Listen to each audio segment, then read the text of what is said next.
I love you. Do not forget how far you have made it, okay? I think a lot of the time we forget that when we're younger, we're given two options. They say it's like a fork in the road, and then you gotta go to the left or you gotta go to the right. However, I don't think that they explain that there's a hidden path in the middle. Sometimes it sways a little to the left, and sometimes it sways a little to the right. Personally, in my opinion, I think being given the ultimatum or the option to choose one side or the other, it's almost like saying you have to choose one or the other, which is almost like war. And we need less war. So it doesn't necessarily mean that now as an adult you can't make a different choice. It doesn't mean that you can't walk that middle pathway and find some sort of balance. Personally, I think when most religions tell you to choose one side or the other,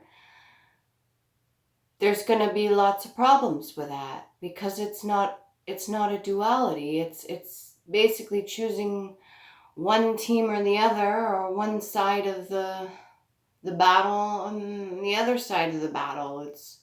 It's not balanced. And I don't know if you realize that the whole idea of the universe and how everything has been balancing itself out is quite important when it comes to our own brains. Having to balance both sides out is very important. You can even try to train both sides of your body. Be ambidextrous, which is, I think, naturally the way we're supposed to learn. Forcing one side to carry most of the burdens or the chores or tasks and allowing the other side to become lazy is not helpful to our brain. And if everything is developing from the inside out, it's very crucial and important to remember that balance is, in the entire reality of everything, very, very crucial. I think it's a little unfair to request from people to choose one side or the other. You're either on the light side or you're on the dark side. Depending on what you've experienced and gone through, just because you choose the dark side, let's say a person rolls more on their darker side and they do things that are not so compassionate to others because they feel that was never extended to them, so why should they bother?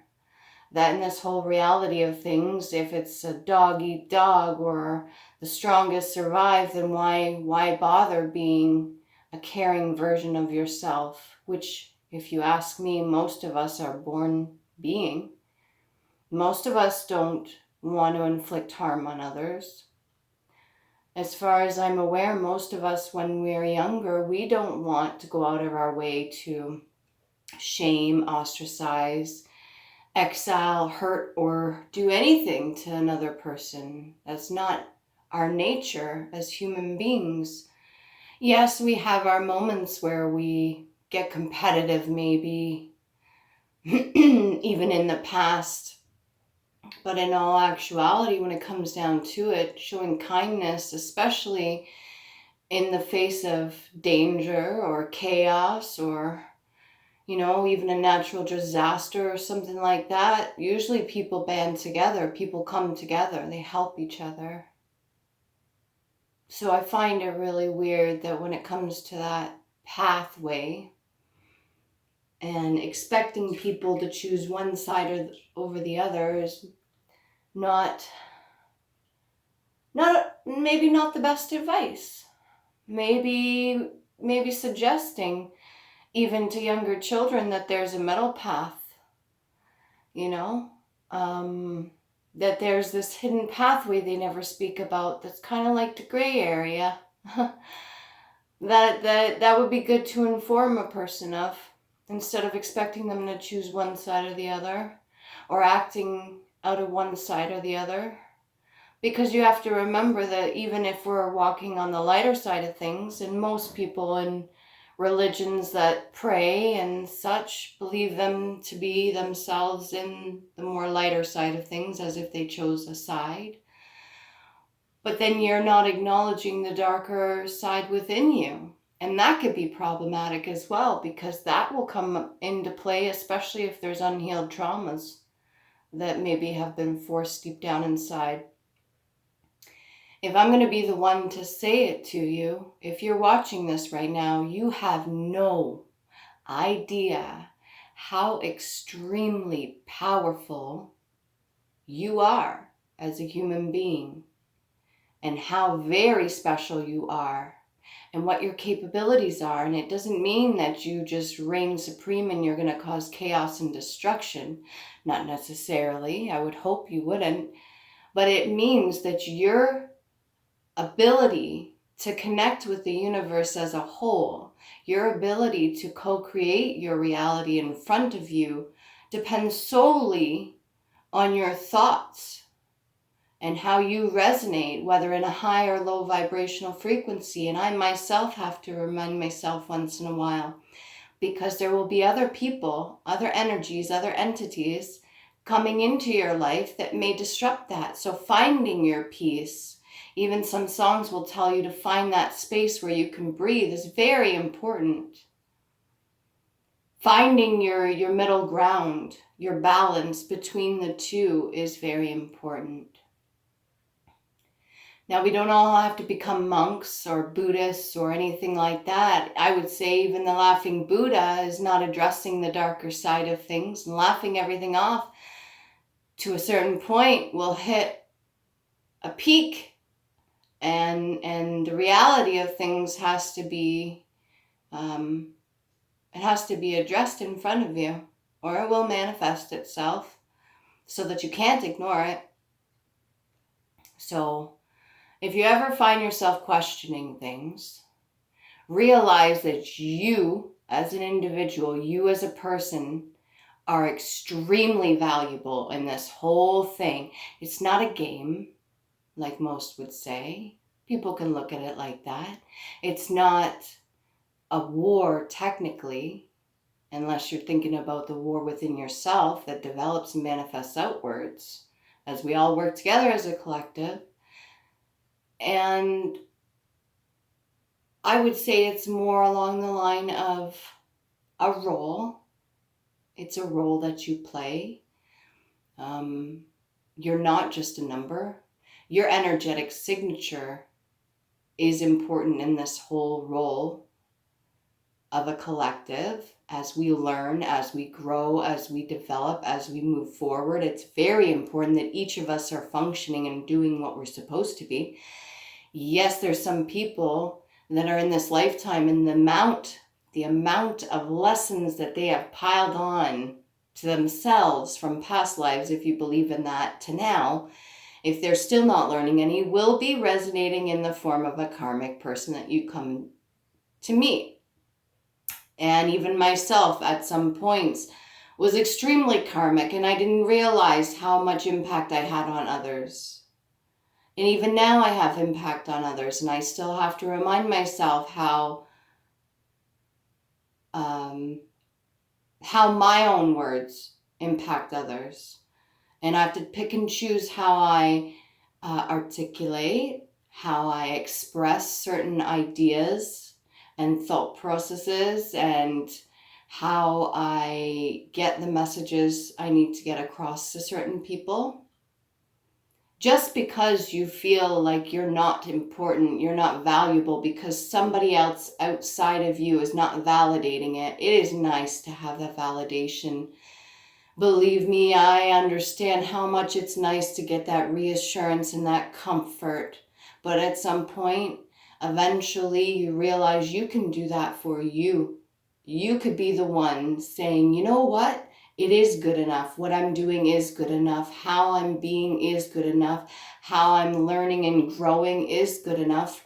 Why? Because when you start to fully love yourself, you'll realize that your word goes above all others when it comes to your opinion about you.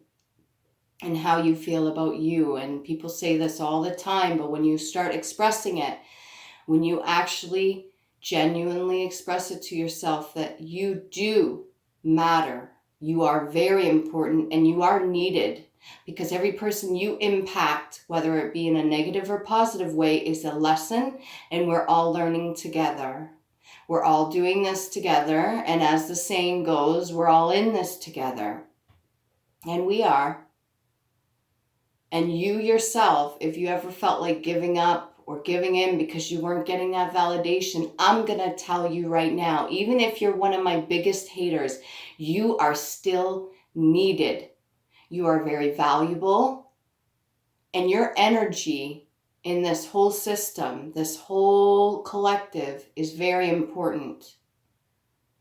Even if you're making choices right now that are not the greatest, but you in the long run will realize certain things and want to change for yourself, not for anybody else, it's still important.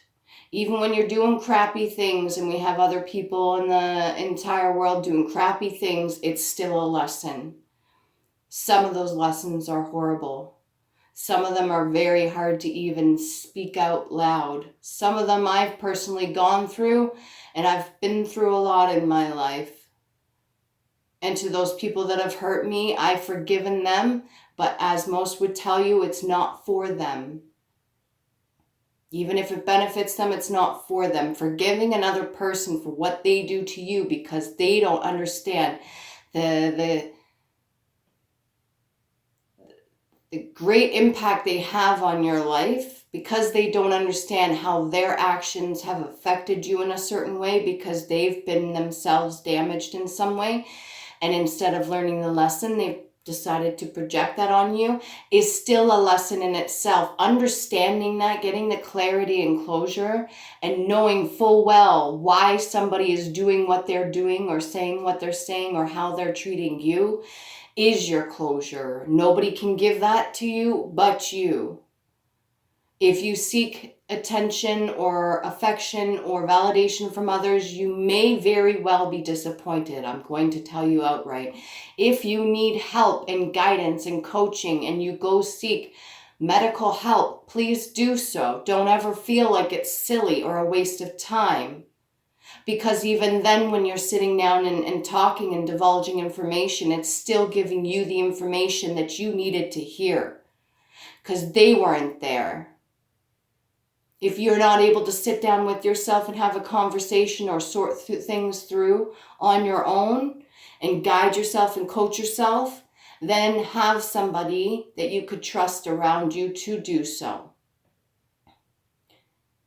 If you feel there's nobody you could talk to, I personally have opened up the lines. You're welcome to communicate with me in any way, shape, or form. You're allowed to contact me. It is public. It is free. You are more than welcome to speak to me. Anything that I've gone through or survived, I'm more than happy to give you any advice or information, but I am not technically a professional doctor, and I have no certificate stating such.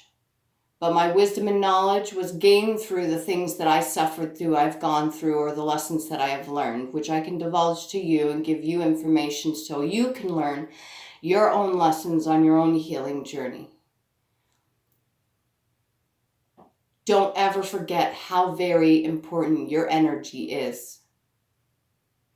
Don't let anybody make you feel a certain way, because people will project things onto you to the day they're in the ground if they have not learned anything. It is your responsibility, your job to analyze and know that a person's doing it for their reasons, not because of you. People that go around harming others are people that have been hurt. When they project that onto you, it's because they've been hurt and they didn't learn the lesson, so that instead of doing the work and looking at it, because it's painful, especially when it's been done to us by people that are close to us, it's very hard sometimes. It breaks that bubble. And knowing that somebody that close to us that we supposedly love has hurt us that much, it's hard to look at that. So understand that some people are not as strong as you may be, and they can't admit that. They can't even look at it right now. But they will in due time. Hopefully, that is my wish for many. If you need help with anything, do not be afraid to communicate. It is the most important, crucial thing. And anybody that has sent any projections to another to keep them silent, anybody that has purposefully done anything like witchcraft, spell work, whatever you name it, even just speaking negative words and projections onto another so that they remain silent, so that they cannot speak their truth, that is lifted, removed, and returned to sender immediately. Because that does not deserve to be placed on another. If somebody doesn't want to speak their truth, that's on them. That is their choice, but you cannot hold another from speaking their truth. You cannot hold another from using their throat chakra. And anybody that's been stripped of that as a child even, and it's carried with them into their adulthood, may that be taken away, lifted, and removed. May you speak freely. May you say what it is that you've wanted to say for decades even. That people in your family, maybe the closest ones to you, have prevented you from speaking. Because now's the time to do so, and nobody can stop you. Nobody has the right to do so. That's against free will. You can manipulate, you can send spell work, you could cast all you want onto another human being to get them to do or manipulate them in whatever way you seek, just for your own gain or benefit, or even from your own shame and not wanting to speak the truth, or maybe even divulging what you yourself has done. But you cannot prevent another person from acting out free will, and speaking the truth is part of free will. I do not agree with anybody that tries to silence another. And I myself am very, very capable of communicating, and I have no problem with another trying to do that with me if they ever wanted to. I hope you hear this message, and I hope you know how very valuable you are. And your energy is important. You are not a waste. You never were. And nobody should have ever made you feel that way in any shape or form.